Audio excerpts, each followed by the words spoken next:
फर्स्टमा तपाई आफ्नो ब्राउजरमा जानुहोस् र ब्राउजरमा गएर ट्याली प्राइम लेखेर सर्च गर्न सक्नुहुन्छ र ट्याली प्राइम चाहिँ tallysolutions.com ले बनाउँछ। यो चाहिँ अफिसियल साइट हो। यो साइट भित्र जानुभयो भने यो चाहिँ तपाईको tallysolutions.com। सो यो डाउनलोड भन्ने बटनमा जानुभयो भने यसले तपाईहरुलाई लेटेस्ट ट्याली 3.0.1 दिनेछ र डाउनलोड गरौँ। यो चाहिँ तपाईहरुले डाउनलोड गरिसकेपछि यसलाई अब हामीले इन्स्टल गर्न सक्छौं। मेरो डाउनलोड हुँदैछ। ओके, डाउनलोड सकिएको छ। अब यो फाइललाई चाहिँ हामीले फोल्डरमा गएर हेर्न पनि सक्छौं, नभए डाइरेक्टली क्लिक गर्न पनि सक्छौं। यसलाई डबल क्लिक गरौँ।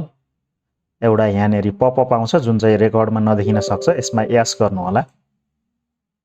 यो चाहिँ सेक्युरिटीको कुरा हो विन्डोजको। सो यो गरिसकेपछि तपाईहरुले अब डिफरेन्ट ड्राइभमा, जस्तै मेरो सी ड्राइभमा इन्स्टल हुँदैछ र मलाई कुनै पनि प्रब्लम छैन, इट्स ओके।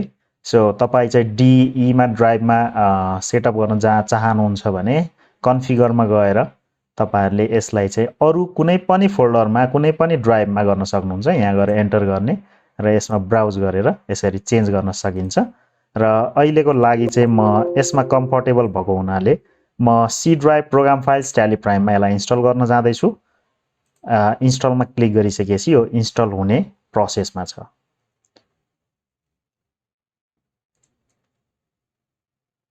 सो यो इन्स्टल हुँदैछ। यो इन्स्टल भइसकेपछि तपाईहरुको अब एप्लिकेसन यहाँ सेभ भएको छ र अब तपाईको ट्याली सक्सेसफुली इन्स्टल भएको छ। स्टार्ट ट्याली प्राइम गर्न सक्नुहुन्छ। अब हामी फर्स्ट टाइम ट्याली चाहिँ लगइन गर्न जाँदैछौँ।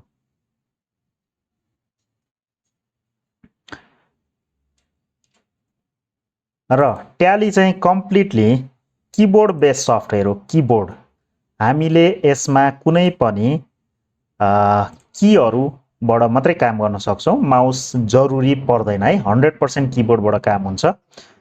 सो यसमा त्यसको लागि म तपाईहरुलाई कन्सेप्ट भन्छु, त्यसपछि तपाईहरुलाई इजी रहनेछ। यहाँनेरि तपाईहरुले कन्फिगर अनि एसेप्ट को लागि ए अनि कन्फिगर को लागि सी देख्दै हुनुहुन्छ। त्यो भनेको के हो भने यदि तपाईले कीबोर्डबाट सी थिच्नु भयो भने सी थिच्नुको अर्थ यहाँनेरि माउसले क्लिक गरे बराबरको यहाँनेरि क्लिक हुनेछ बाइ प्रेसिङ जस्ट सी। के गर्ने त कीबोर्डबाट सी प्रेस गर्न सक्नुहुन्छ। अथवा तपाई एक्सेप्ट गर्न चाहनुहुन्छ भने ए थिच्न सक्नुहुन्छ। यो लेटर ए। सो मैले भन्न खोजेको के हो भने यहाँनेरि जहाँ पनि तपाईहरुले लेटर देख्नुहुन्छ, लेटर बोल्ड भएको होला अथवा डिफरेन्ट कलरको होला, त्यसलाई तपाईले लेटर थिच्न सक्नुहुन्छ।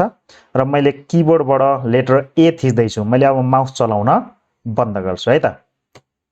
मैले ए थिचे र यो चाहिँ वेलकम टु ट्याली प्राइम भनेर फर्स्ट टाइम लगइन भएको छ।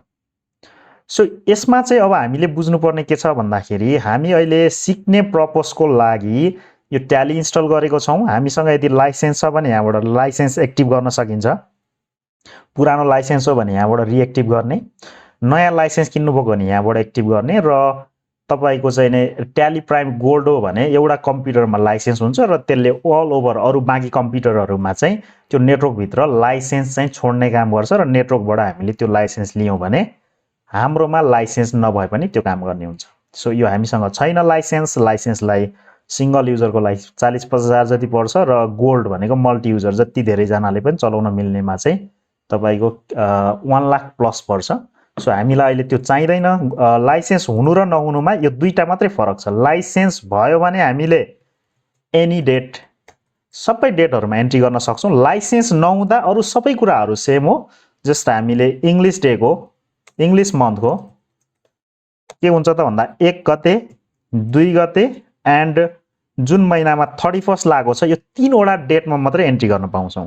यो भनेको इनफ हो। सिक्ने मान्छेको लागि यो इनफ हो। तपाईको लाइसेन्स लिनुभयो भने बाँकी सबै डेटहरुमा एन्ट्री गर्न मिल्छ।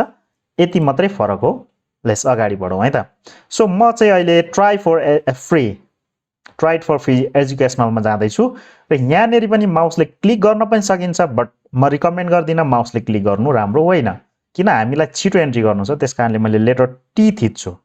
तपाईले कीबोर्डबाट लेटर टी थिच्नु होला यो letter T so letter T थिच्यो भने यहाँनेरि क्लिक हुन्छ र अब यो हाम्रो अगाडि बढ्यो so this is the first look है यो चाहिँ हाम्रो tally brand new tally install भएको छ हाम्रो कम्प्युटरमा